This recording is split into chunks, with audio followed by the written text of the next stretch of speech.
গিয়ে লুকাই। যাই আমি গিয়ে এক জায়গায়। তাহলে কিস্তিওয়ালা এসেছে? হ্যাঁ, তাহলে পালাই। আমার কি হবে? পর্দায় যা দেখছেন সবটাই কাল্পনিক এক খেলা, নিছক বিনোদনের জন্য সাজানো গল্পের মেলা।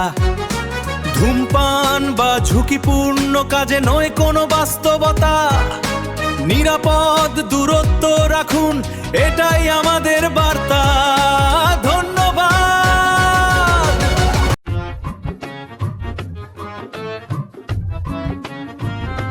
আলম ভাই দাঁড়া। ইয়া আলম, শুনলাম নাকি তুই আবার লোন নিয়েছিস? ভাই কি বলবো, এক রোল শোধ করতে না করতে। এভাবে চলতে থাকলে একদিন লোনের লোক দেখলেই পালাই। আরে ভাই না রে না।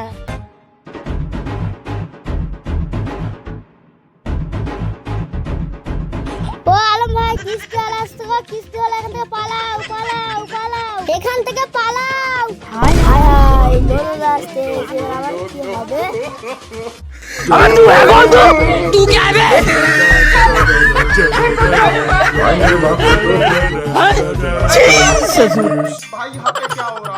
ও বাবা, কি কষ্ট হচ্ছে যে লোন নেওয়াটা বেকার হয়ে গেছে। আমি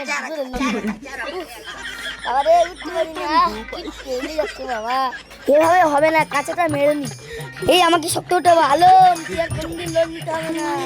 গাছো গাছো ছাত্র বারবার কোনোদিন লোন নেব না।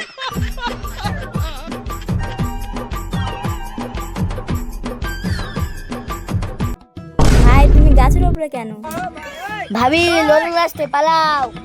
আমারও তো 2 মাসের কিস্তি বাকি আছে। চাচা আপন প্রাণ বাঁচা।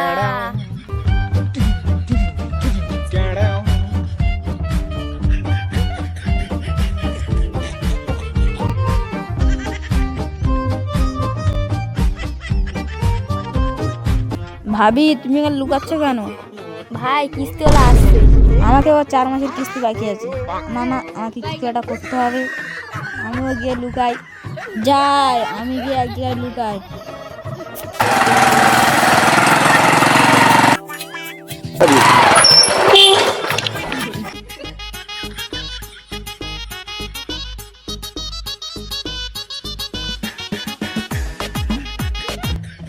এসাই না, দেখ তো বাইরে বাইকের আওয়াজ হচ্ছে কেন? ঠিক আছে মা, যাচ্ছি।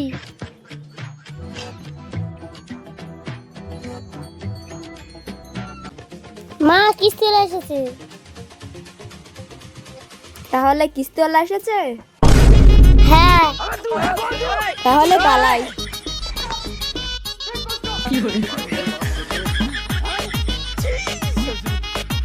ময়না, তোমার মা কই? ঘরে আছে। এরা কিস্তির ভয়ে কি লুকিয়েছে? এখনই দেখলাম এখানে ছিল। আজকের যেখানে যাক, ঠিক খুঁজে বার করবো। কিন্তু ঠিক আছে, আমি ফের কালকে আসবো, আর এসে দেখবো পুরো হাঁস মুরগি সব ধরে নিয়ে চলে যাবো। কিস্তি দেবে, হাঁস মুরগি ধরে নিয়ে।